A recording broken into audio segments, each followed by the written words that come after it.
everyone, and welcome back to the Wisdom by Harry YouTube channel. My name is Harry. And I'm Mary. We're so excited to have you here today for another fascinating episode. Okay, let's unpack this. We have a stack of sources here that tell a truly remarkable story, one that, just a short time ago, seemed almost unimaginable in its scale of influence. Right. We're talking about the dynamic between the recently re-elected president, Donald Trump, and, the tech titan behind SpaceX, Tesla X, and so much more, Elon Musk. Yeah, it's quite a pairing. For a period, their relationship was described in ways that suggested, well, an unprecedented alliance. The leader of one of the world's richest countries and arguably the richest person in the world. Absolutely. But this past week, specifically last Thursday, June 5th, wow, we saw that relationship just fracture. And how? It did so in a really dramatic, very public firestorm, played out right there on social media for everyone to see. That's right. It was quite the spectacle, wasn't it? You had harsh words, accusations flying back and forth, ingratitude. Claims about who won the election. Exactly. Claims about who was responsible for presidential election victory, and even, implied threats targeting critical national infrastructure. The U.S. space program. Serious stuff. Very serious. And as these sources make clear, this isn't just high-profile drama between two, very powerful men. Their interactions, the alliance they forged, and now their very public breakup, they carry significant implications. Right. Big consequences. Huge. They touch upon the future direction of space exploration, how we approach AI regulation, fundamental questions about government efficiency, the structure of government. And just the sheer scale and nature of political influence today, right? Absolutely. The nature of political influence in the modern era. And that's exactly the mission for this deep dive. Using the material we have in front of us, we want to trace the history of this complex and, often shifting relationship. How did it evolve from, tentative interactions to this intense, almost intertwined dynamic? And what exactly triggered the implosion we saw last week? Exactly. We'll understand what precisely triggered that dramatic public unraveling in early June 2025. And crucially, we'll explore the significant implications this fallout has for you, the listener, and for these vital sectors that affect us all. So think of this as your shortcut, really. Yeah, a shortcut to being well-informed on a dynamic situation that is much bigger than just the headlines about, a personal fight. Precisely. It's about understanding the trajectory, the cautious beginnings, the significant shift rightward, that period of deep, arguably unprecedented influence. And then the break. And then the sudden sharp break. And perhaps most importantly, what that means for policy decisions being made right now, the balance of power in government and, the future of projects funded by your tax dollar. Okay, so let's start at the beginning. Because when we look back at Elon Musk's history of engaging with the political world, these sources show a pattern that wasn't always aligned with one party or one side, right? Right. Certainly not the deep rightward shift we saw more recently. That's a critical piece of context, yeah. Yeah. Musk has a well-documented history of political engagement that, like you said, spanned both major parties for many years. Right. If you look back, 2004, he made donations to George W. Bush's re-election campaign. Then by 2012, he'd maxed out his contributions to Barack Obama's re-election. Wow. Okay. So both sides there. Definitely. Fast forward to 2016, he donated to Hillary Clinton and even said publicly he voted for her in that election. Right. I remember that. And even into 2018, he was still donating to Republican groups. His stated reason at the time was specifically to, quote, maintain dialogue. Maintain dialogue.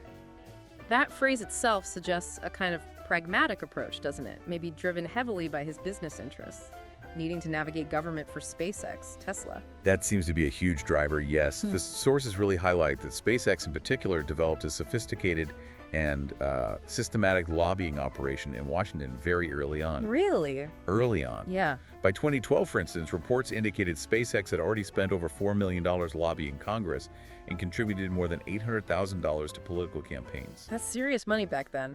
It is. And Musk himself had donated over $700,000 to various campaigns by 2002. This wasn't just, dipping a toe in the water.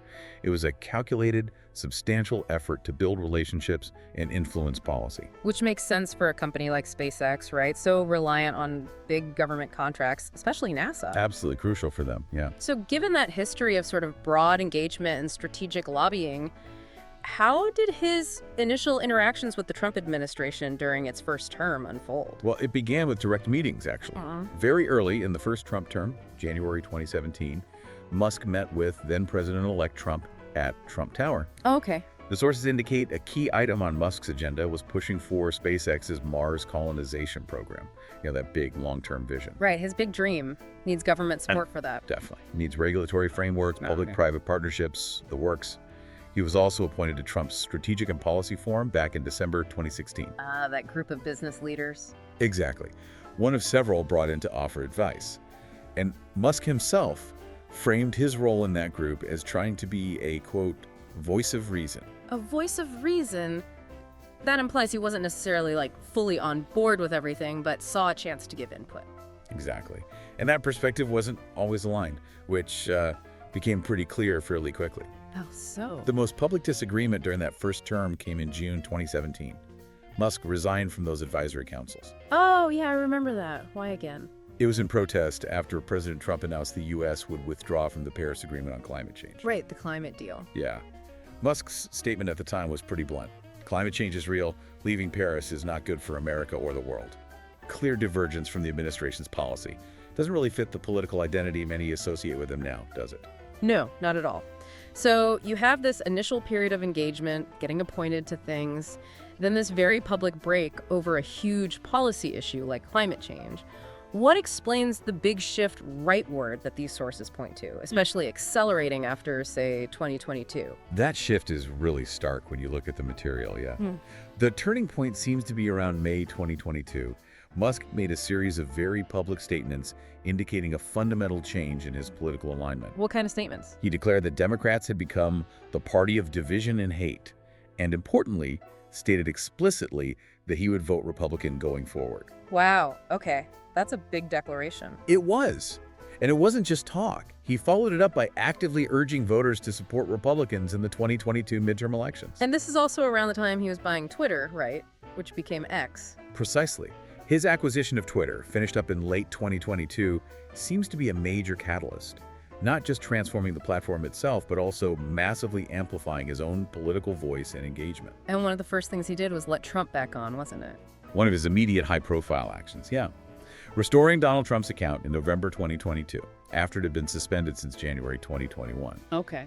From that point on, his use of X became increasingly characterized by expressing and amplifying right-wing viewpoints. How did that actually manifest on the platform? What kind of things was he posting? Well, he used X to voice strong criticisms of Democratic policies and figures, weighed in frequently and forcefully on issues like immigration, and really championed concepts of free speech. Which he often framed as opposing, censorship or cancel culture. Exactly.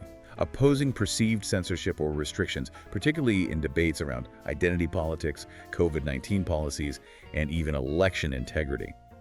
The sources note that he sometimes used the platform to promote content that included conspiracy theories or outright falsehoods. Like election fraud claims. Including claims related to election fraud, yes. Okay, so by 2022, 2023, you have this clear public shift to the right, active use of X to promote those views.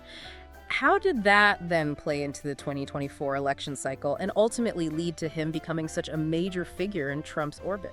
Well, interestingly, his first move in the 2024 cycle wasn't actually backing Trump. Oh, right. Who was it? DeSantis. Exactly.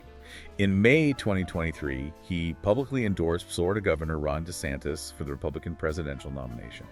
He even hosted DeSantis' official campaign launch on X Spaces. Oh yeah, the one with all the technical glitches. That's the one. Kind of marred the rollout. The sources also document he made a substantial donation to DeSantis' campaign that year, reportedly $10 million. $10 million. Okay, so he was initially backing a potential Trump rival pretty seriously.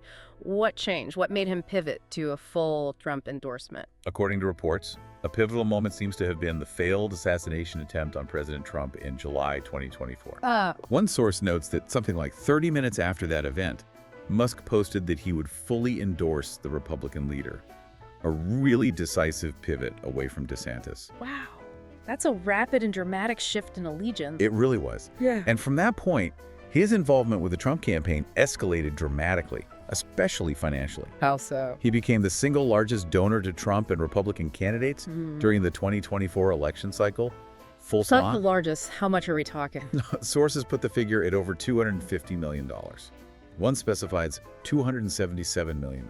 $277 million from one person. Yep. That level of personal financial contribution to a political campaign in one cycle is just, well, it's unprecedented in modern U.S. history. Unbelievable. And he did more than just donate, right? Oh, yeah.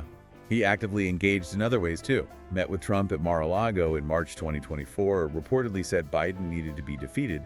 He appeared alongside Trump at a campaign rally in Pennsylvania in October 2024. Right. And he publicly congratulated Trump on picking J.D. Vance for VP. So the journey from sort of cautious engagement, even public opposition, to full-throated endorsement and record-shattering financial backing is complete.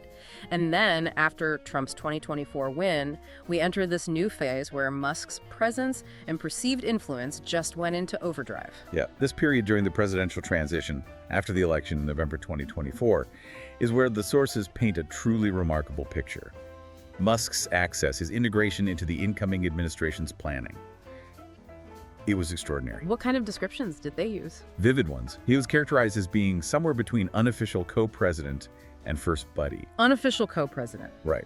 Other phrases used include shadow president, or even, kind of sarcastically by critics, President Musk. Some sources called him an eminence grise. A power behind the throne kind of figure. Exactly. Someone exercising power unofficially. Unofficial co-president is such a powerful term. What did that actually look like in practice, according to these reports? What was he doing? It suggests just an unparalleled level of access and direct involvement for someone who's not a government official, right? Right. Reports detail Musk being basically everywhere at Mar-a-Lago during the transition. Like just hanging around. More than that, bounding in and out of meetings, reportedly sitting in on phone calls with foreign leaders, even weighing in on resumes of potential appointees to government jobs. Really? Vetting appointees. Apparently weighing in, yeah. Yeah. This period highlights an extraordinary concentration of influence in the hands of a single private individual, way beyond traditional lobbying or campaign finance. This was direct, day-to-day input on forming the administration. And that unprecedented access and influence directly led to that unique initiative that got a lot of attention, often with a bit of humor, the Department of Government Efficiency, or DOGE. Yes, the DOGE experiment, named, of course, after the internet meme Musk loves. Right, the dog. A clear signal of how unconventional this whole thing was. Definitely. The concept itself came up during one of Musk's X Spaces talks with Trump back in August 2024. Musk suggested forming a Government Efficiency Commission. To cut waste? Yeah, focused on identifying and eliminating wasteful government spending, making sure taxes were spent effectively. Trump apparently liked the idea. So he backed it. Publicly, yeah. At the Economic Club of New York in September 2024, he called for a commission led by Musk. And then after the election, they made it official, appointing Musk, and wasn't it Vivek Ramaswamy too? That's right. In November 2024, it was announced they would co-lead this new temporary government body tasked with major cost cutting. But Ramaswamy didn't stick around long, did he? No, his involvement was pretty brief. The sources note that ideological differences popped up pretty quickly between Musk and Ramaswamy, which led to Ramaswamy leaving the initiative in January 2025 before DOGE was even formally set up. So Musk was largely in charge after that. Okay, so with Musk at the helm, what were DOGE's stated goals, and what did it actually do during his time there? Well, Musk served as a temporary government employee for about 130 days. His formal stint ended around May 2025. Okay. The main goal of DOGE was drastic cost reduction in the federal bureaucracy. Musk himself initially talked about aiming for a massive $1 trillion in cuts. $1 trillion? Seriously? That was his initial talk, yeah. DOGE's internal estimates were reportedly closer to $175 billion in potential savings. Which is still a huge amount of money. Oh, absolutely. A very significant goal. How did they reportedly go about finding and making those cuts? According to the sources, DOGE got access to sensitive data and reportedly took over certain functions within various government agencies. Like what? Access to data from Treasury, the Office of Personnel Management, OPM, that manages the federal workforce, and the General Services Administration, GSA, which handles government buildings and supplies. So they had deep access. Apparently so. Reports indicated that based on their analysis, DOGE recommended and facilitated dismissing thousands of federal employees. Thousands. And significantly reducing or even completely eliminating certain agencies or programs. And there's one specific agency shutdown that got a lot of attention, a lot of controversy. Yes, the reported shutdown of USI, the United States Agency for International Development, in February 2025. Right, the Foreign Aid Agency. Exactly. The main U.S. agency for civilian foreign aid and development assistance. Musk publicly claimed credit for shutting it down. He did. He made a pretty stark comment on X, widely reported, saying he and his colleagues had, quote, spent the weekend feeding USAID aid into the wood chipper. Wow. Feeding it into the wood chipper. Yeah.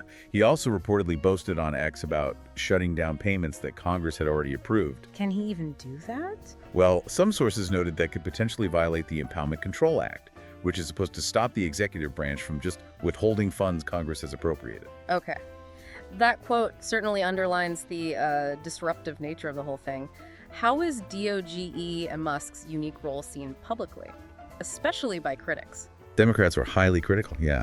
They saw Musk's unprecedented level of influence as a private citizen operating right inside the government as deeply problematic. And that's where President Elon came from. Exactly. That sarcastic nickname, sometimes used by critics, was meant to highlight what they saw as his overreach, the extent of his power, echoing those earlier descriptions like shadow president or co-president. Right. So despite the controversy, Musk held this formal, temporary job leading DOGE for about 130 days, ending around late May 2025. What happened when that formally ended? His official status as a temporary government employee ended around May 30th, 2025. At that time, Musk publicly stated that while his formal role was ending, he looked forward to continuing as a friend and advisor to the president. So initially, it seemed like maybe his influence wouldn't really end. That seemed to be the idea, yeah. The end of the DOGE job didn't necessarily mean the end of his access or influence, at least not immediately. And that brings us right up to the point where this apparently close and influential relationship just seems to have radically fractured. And the trigger, according to these sources, was a big piece of legislation, the Big Beautiful Bill. That's exactly where the conflict blew up. At the heart of the fallout was this massive tax and spending bill from President Trump, often called the Big Beautiful Bill, or the One Big Beautiful Bill Act. Right. What was in it? Well, it was promoted for its big tax cuts, but the sources highlight it was huge and complex. It hit numerous sectors, had various spending bits, and importantly, adjustment to things like electric vehicle subsidies. Ah, EV subsidies, which of course are directly relevant to Tesla, one of Musk's main companies. Absolutely. Okay. And while the bill was moving through Congress, reports started coming out in late May 2025 that Musk wasn't happy with it. He said something publicly. Yeah, May 28th, in an interview with CBS Sunday Morning, he publicly voiced his disappointment. Said he was, quote, disappointed to see the massive spending bill, frankly, which increases the budget deficit, not decrease it, and undermines the work that the DOGE team is doing. Okay, so his initial public criticism was framed around the debt and how it clashed with his DOGE work. How did Trump react initially to Musk saying that publicly? On that same day, May 28th, reporters asked Trump about Musk's comments. He acknowledged he was not happy about certain aspects of the bill himself, but also said he was thrilled about others, specifically the tax cuts. So kind of a mixed reaction. Yeah, and importantly, at that point, he didn't directly criticize Musk's comments or why he was disappointed. It seemed maybe like they might just agree to disagree publicly on this one. But Musk didn't let it go. His criticism ramped up pretty quickly after that. It certainly did. Even though they had that public appearance together in the Oval Office on May 30th, Musk's last official day as DOGE advisor. Where Trump praised him, said he wasn't really leaving. Exactly. Despite that positive public spin, it didn't last. By June 3rd, just a few days later, Musk took to X again, and his language got way harsher. What did he say? He blasted the bill, calling it massive, outrageous, pork-filled, went so far as to call it a disgusting abomination. Wow. Okay, that's a huge leap from just disappointed. A very significant leap. Showed real frustration. He escalated his public opposition even further the next day, June 4th, with a really blunt post, "Kill the bill." Just kill the bill. Yep. He kept arguing publicly his opposition was about the bill's length, over 1,000 pages, and its complexity, and how it would increase the national debt. But, as the sources highlight, the fact that the bill included cuts to EV subsidies directly hitting Tesla's business was undeniably a key factor, even if Musk framed it more broadly around fiscal responsibility. Right, and it was that rising tide of public criticism from Musk that seems to have lit the fuse for that huge, very public fight that exploded just 2 days later on Thursday, June 5th. Thursday, June 5th. That was the day it all went nuclear, yeah. Unfolding in real time on social media, and through Trump's interactions with the press. How did it start? It began with President Trump talking to reporters in the Oval Office. He commented on his relationship with Musk, saying they had a great relationship, pointedly using the past tense. Ooh, leaving it open if they still did. Exactly. He publicly acknowledged the strain and linked it directly to Musk's actions. What did he say specifically? He said he was very disappointed in Musk's criticism of the bill. And then he made a crucial accusation. It was. He claimed Musk had known every aspect of the bill and had no problem with it until the EV incentives were cut. Incentives Trump claimed he was specifically taking away from Musk. Okay, so Trump's angle was, this isn't about the deficit. Musk is just mad because his EV subsidies got cut. How did Musk respond to that direct accusation? Musk responded almost instantly and very forcefully, using X to counter Trump in real time as the news was breaking. What did he post? At 12:19 p.m. Eastern that day, he posted just one word, false, in response to Trump's claims. Just full. Then minutes later, 12:25 p.m., responding specifically to Trump, saying he knew the bill's details, Musk posted, false. This bill was never shown to me even once, and was passed in the dead of night so fast that almost no one in Congress would even read it. Directly challenging Trump's story. Okay, so pushing back hard on the facts. And then Musk went even further, didn't he? Making a huge claim about his own role in Trump's win. He did. At 12:46 p.m., Musk posted pretty definitively, quote, without me, Trump would have lost the election. Wow. And then added, such ingratitude. He repeated this claim multiple times through the day that his support, financially and maybe through the X platform, was crucial to Trump winning in 2024. That's an extraordinary claim for a private citizen to make. Is there any basis for that in the sources? Did his support guarantee the win? Well, the sources note that while Musk was undoubtedly this monumental financial force, over $250 million, a record amount, the direct impact of that money on specific election outcomes isn't always guaranteed or easy to prove. Politics is complicated, you know? Sure. One source points to a counterexample from earlier in 2025. Musk reportedly spent $20 million in that critical Wisconsin Supreme Court race back in the Republican. And his candidate lost, right? Lost by a lot, by 10 points, even though Trump had won Wisconsin the previous November. So while that financial power gives incredible access and leverage, translating it into guaranteed wins, even with that kind of money, isn't simple. That's an interesting bit of nuance there. So Musk didn't just stop at claiming credit for the win, he also started attacking Trump's consistency, especially on spending, right? Yes, he used X to point out what he saw as hypocrisy. Huh. At 12:44 p.m., he dug up old Trump posts from X, where Trump himself had criticized budget deficits. Musk sarcastically asked, where is this guy today? He kept that line going later, quoting old Trump posts about spending and asking if Trump had been, quote, replaced by a body double at 1:49 p.m. He also kept hammering the bill itself, claiming at 1:04 p.m. it would boost the deficit to $2.5 trillion. So the back and forth is just escalating like crazy. Musk countering Trump on the bill, claiming credit for the win, attacking Trump's consistency. How did Trump respond to that barrage and the ingratitude claim? President Trump escalated it even further. He went onto his own platform, Truth Social. What did he post? At 2:37 p.m., he claimed Musk had been wearing thin on him, that he had asked Musk to leave the advisory role, that he took away the EV mandate, claiming Musk knew for months, and that after all that, Musk went crazy. So a totally different version of events. Completely different. Musk immediately fired back on X, calling Trump's account an obvious lie. And it was in that same Truth Social post that Trump made the direct threat against Musk's businesses, right? That's correct. And it was a really stark escalation. In that 2:37 p.m. post, Trump stated, the easiest way to save money in our budget is to terminate Elon's governmental subsidies and contracts. Wow. He actually said terminate the contracts. Yes. And he later specified SpaceX and Starlink, Musk's satellite internet company, as examples of contracts he could target. That is a direct threat to potentially massive government contracts, fundamental to SpaceX, especially with NASA. How did Musk react to that, being threatened with losing those contracts? Musk's response was, well, it was arguably the most dramatic moment of the whole exchange, maybe the most provocative. Responding directly to Trump's threat about contracts, in a post at 3:09 p.m., Musk stated that SpaceX would immediately begin decommissioning its Dragon spacecraft. Decommissioning Dragon, that sounds catastrophic for the U.S. space program. It is. The Dragon spacecraft is absolutely vital to the U.S. right now. Under that NASA contract, worth roughly $5 billion, Dragon is currently the only U.S.-developed and operational vehicle that can take astronauts to and from the International Space Station. The only one. the only U.S. one currently flying crews operationally. It's the cornerstone of U.S. human spaceflight. It supports ongoing missions like Crew 10, future private missions from Axiom Space. It's critical and right now, almost irreplaceable. What are the alternatives? Well, there's the Russian Soyuz, but that's secondary.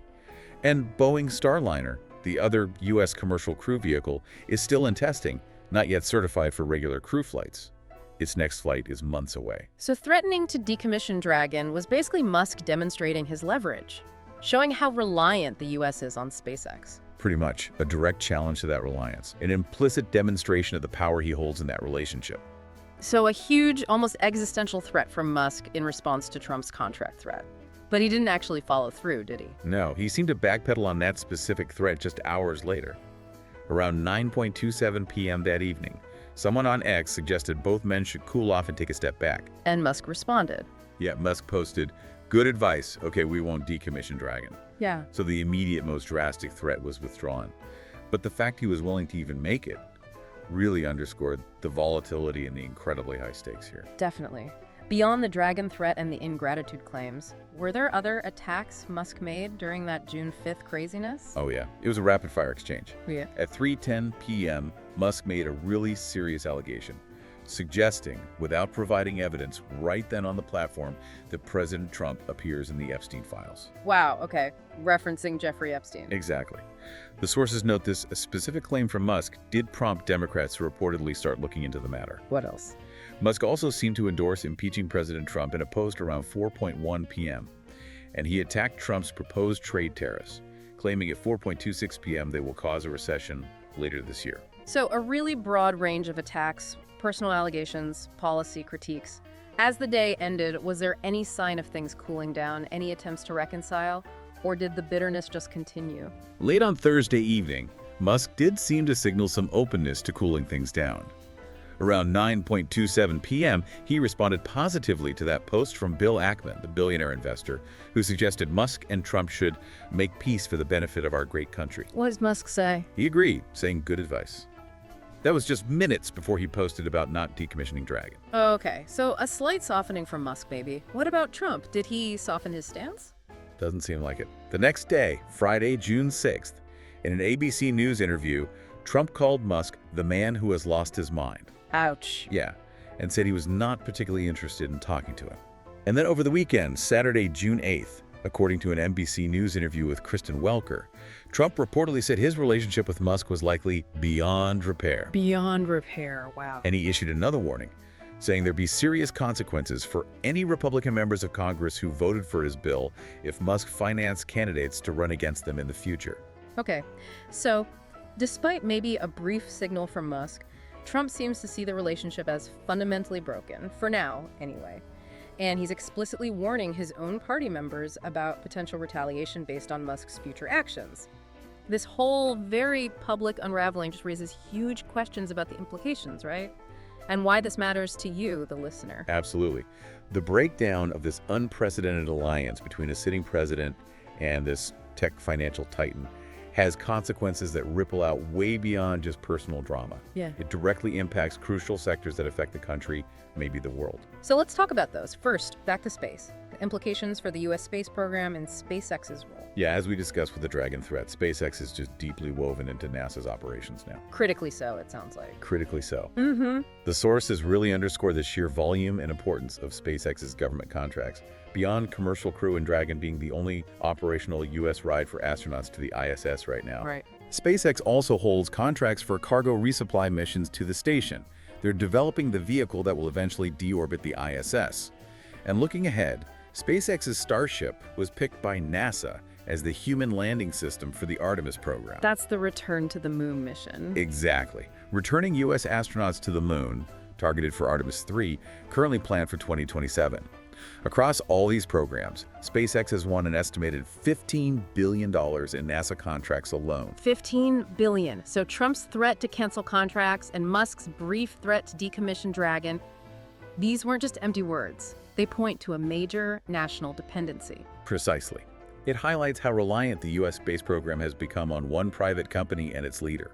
While there are alternatives or potential future options like Soyuz or Starliner, they aren't currently sufficient or available to cover all the critical missions SpaceX does. So a disruption could be really bad. A severe disruption from this fractured relationship, like contract cancellations or just a breakdown in cooperation, could have profound, maybe debilitating consequences for U.S. access to space, maintaining the ISS, the timeline for getting back to the moon.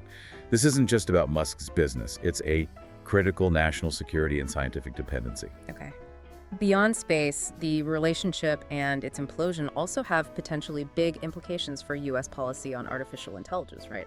No. Especially given Musk's vocal stance and his advisory role during the transition. Yes, definitely. Before the fallout, Musk's closeness to Trump and his key advisory role positioned him as a really significant voice influencing AI regulation talks within the administration.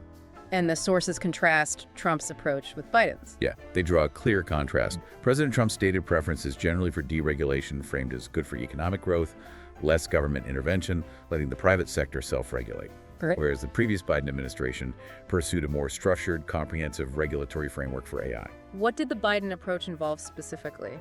It was a series of initiatives aiming to balance innovation with risk management. Things like the blueprint for an AI Bill of Rights, a detailed 2023 executive order on AI safety, transparency, accountability requiring risk assessments for bias, security, that kind of thing. Right. Also a 2024 National Security Memo on ethical AI in defense, establishing chief AI officers across federal agencies, supporting the NIST framework for AI risk management. It was a wide-ranging effort to build safeguards alongside development. And Elon Musk's own stance on AI is kind of complicated, isn't it? He's a huge investor, innovator, but also voices these big concerns about future risks. That dual perspective is what makes his potential influence so interesting, yeah? Yeah. He's clearly pushing technological acceleration, especially with his own AI company, XAI. Right. BUT, he's also been one of the most prominent voices warning about existential risks from advanced AI, like artificial general intelligence or AGI. He signed that letter calling for a pause, didn't he? Co-signed that widely publicized open letter in early 2023, urging a 6-month pause on AGI development, citing societal dangers. And he reportedly backed efforts for a state-level AI regulation bill in California, too. So he's both pushing AI forward and warning about where it could lead. How might that complex view, combined with his former closeness to Trump, have shaped or still shape AI policy? Well, this dynamic raises critical questions, right? If Musk had stayed deeply influential, would policy have leaned heavily towards deregulation to speed things up, fitting Trump's general tendency? Or would it have focused intensely on those long-term, maybe low-probability but high-impact existential threats Musk talks about, potentially at the expense of dealing with more immediate societal harms? Like bias or security issues we see today. Exactly. The sources highlight that risk. Focusing only on hypothetical future dangers, like AGI extinction, could mean overlooking or under-regulating current, real problems like algorithmic bias in hiring or loans, data privacy, security vulnerabilities. You might prioritize industry growth without adequate safeguards for today's impacts. And there's his own stake in it too, with XAI. Right. Musk's significant financial stake in AI innovation through XAI definitely raises potential questions about conflicts of interest. Is he pushing for regulations that might hit competitors harder or shape the market to benefit his own ventures? It's a fair question. And AI governance isn't just domestic, it's global now. How might this relationship breakdown affect the U.S. role internationally on AI? That's another crucial dimension. Under Biden, the U.S. actively tried to lead in shaping international AI norms and standards, working with the UN, participating in things like the Global Digital Compact to promote democratic values and responsible AI. But Trump is maybe more skeptical of that approach. Historically, yeah. President Trump's skepticism towards international institutions and multilateral agreements suggests a potential shift away from that global leadership role. If the U.S. pulls back from these international forums, other players, notably China, are positioned to step in. And shape the rules themselves. Exactly. Potentially shape international AI standards in ways that don't align with U.S. values or interests. Musk's own significant global political activities, his willingness to engage selectively with world leaders, also adds complexity. He might prefer a less coordinated, more ad hoc approach to international tech diplomacy, potentially influencing how the U.S. interacts globally on AI. It really shows how a personal falling out at the very top can ripple out and affect international cooperation on a fundamental technology like AI. Beyond space of AI, what does this whole saga tell us more broadly about the nature and scale of Elon Musk's political influence? It really reinforces the picture of a single, incredibly wealthy individual wielding extraordinary political power through multiple channels, doesn't it? Yeah. Money, access, media platform. Right. Financial contributions, we talked about the record 250 plus million. Direct access, that shadow president, period. And control over influential media platforms like X. That combination provides significant leverage. Although, as the sources also pointed out with that Wisconsin race, the money doesn't always guarantee a specific win. That's a key bit of nuance, yeah. The money's unprecedented, it opens doors, commands attention for sure. But politics is still complex. Outcomes aren't just bought. Right. But his influence goes way beyond just checks. That eminence grise role during the transition shows a level of direct access, potential input into the basic structure and people of the administration that's truly extraordinary for a private citizen. And he's talked about bigger political changes too. He has. He's openly discussed reshaping the political landscape more fundamentally, even suggested creating a new political party in America that actually represents the 80% in the middle. Wow, that's not just influencing a party, that's trying to change the whole system. And his political activities aren't just in the US, are they? Far from it. The sources detail his notable political engagements globally. His sphere of influence is international. Like what? He's publicly endorsed far-right parties in Europe, AfD in Germany, Vox in Spain, reportedly talked with figures from Reform UK, met with Netanyahu in Israel, even had interactions with Iran's UN ambassador. And Starlink is involved in geopolitics too. Definitely. His involvement with Starlink has made him a key, sometimes controversial figure in geopolitical dynamics, especially regarding Ukraine and Russia. He's met with leaders like Argentina's Milei, been critical of UK and Canadian leaders. So his political footprint is genuinely global, and sometimes controversial internationally. Yes, particularly in Europe, where endorsing far-right parties caused alarm. Reports say the EU Commission is monitoring potential issues around preferential treatment on X, given these political leanings. This global reach, this willingness to engage directly in other countries' politics, adds another complex layer to his influence. And finally, bringing it back to that transition period, that moment of extraordinary informal power as a shadow president. That moment of unprecedented access and influence by a single private citizen at the highest levels. It raises fundamental questions, doesn't it? About the balance of power, accountability, transparency in a democracy. Right. What does it mean when someone outside the formal checks and balances has that kind of direct input on who gets hired, what policies get pushed? And the very public breakdown we've just traced really underscores the inherent risks and volatility when these close, informal alliances form right at the top of national power. So why should any of this complex history, this dramatic falling out, these implications, why should it matter to you, the listener, especially if you don't work directly in space or AI or high-level politics? Because this story, this relationship, its sudden fracture, it directly impacts crucial areas funded by your taxes, areas that affect your future, shape the world you live in. How so? It affects the reliability and future direction of the U.S. space program, our ability to send astronauts up, maintain the ISS, maybe get back to the moon. It directly impacts the regulatory environment for AI, a technology developing incredibly fast, which will affect everything from jobs and innovation to safety, bias, privacy, security in the tools you use every day. Wow. It speaks to the efficiency and structure of the U.S. government itself, highlighted by that whole DOGE initiative. And it vividly illustrates the increasing and sometimes unpredictable role that extremely wealthy individuals and powerful corporations play in shaping political outcomes and public policy, both here and internationally. It's a stark reminder, isn't it, that political power today isn't just in traditional channels, and personal dynamics among the very powerful can have real, tangible consequences for things that affect all of us. Exactly. Wealth, control over critical tech and communication platforms, direct access, it translates into significant influence. And as we saw this week, that influence can be volatile and lead to unpredictable outcomes when those powerful relationships break down. Well, we've traced the history of this incredibly dynamic relationship, explored its period of unprecedented influence, understood the trigger for its dramatic public unraveling this past week, and really dug into the significant stakes across space, AI, government, and political power itself. It's been a complex journey through a very modern story of influence. It certainly is. The relationship between Donald Trump and Elon Musk has been anything but static, has it? Evolving from, distant observation and occasional disagreement to this period of intense alliance and deep influence, only to just snap, suddenly and very publicly.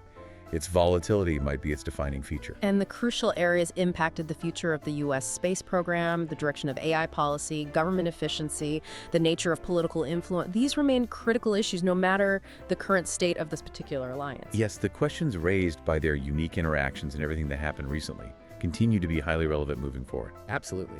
Which leaves us with a final thought to maybe chew on as we wrap up this deep dive. In an era where the lines between immense personal wealth, corporate power over critical technology, and direct government influence are increasingly blurred, what does this dramatic and very public unraveling between a president and a titan of industry truly tell us about who holds power in the modern world? And maybe more importantly, what consequences might follow when even the most seemingly powerful alliances ultimately break down? A question that will undoubtedly continue to unfold in the coming months and years. We'll have to keep watching.